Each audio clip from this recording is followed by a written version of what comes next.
सुप्रभात। Dhanbad public school राष्ट्रीय शिक्षा नीति 2020 और राष्ट्रीय पाठ्यक्रम के रूपरेखा को ध्यान में रखते हुए कहानी बोलने और सुनने के कौशल से सबको अवगत कराना चाहता है।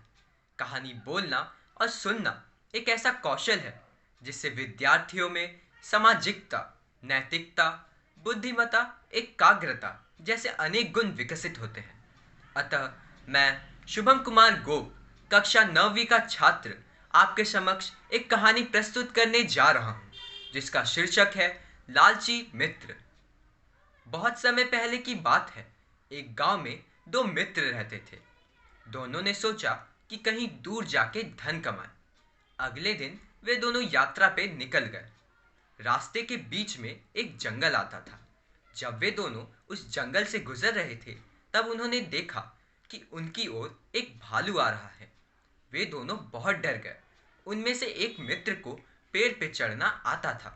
वह तुरंत भालू से बचने के लिए पेड़ पे चढ़ गया, परंतु दूसरा मित्र वहीं नीचे रह गया और भालू से बचने के लिए वहीं रास्ते में लेट गया और अपनी सांसों को इस तरह रोक लिया कि मानो कि वह मर चुका हो। जब भालू नजदीक आया, उसने उस लेटे हुए मित्र को सूंघा और उसे मृत समझकर जाने दिया। क्योंकि भालू मृत जीव नहीं खाते, उसने उसे छोड़ दिया और वहां से चला गया।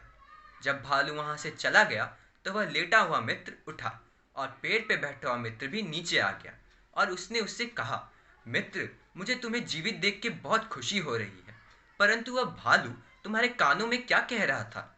दूसरा मित्र अपने पहले मित्र से वैसे भी बहुत परेशान था, क्योंकि वह जानता था कि उसने उसे विपत्ति के मोड़ पे छोड़ दिया था।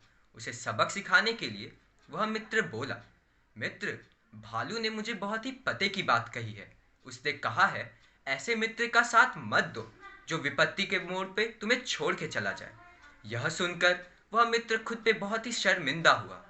इस कहानी से हमें यह शिक्षा मिलती है कि सच्चे मित्र की पहचान विपत्ति में ही होती है।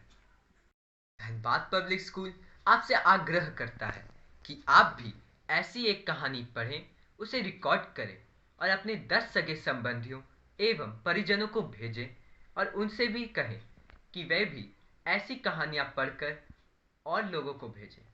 धन्यवाद।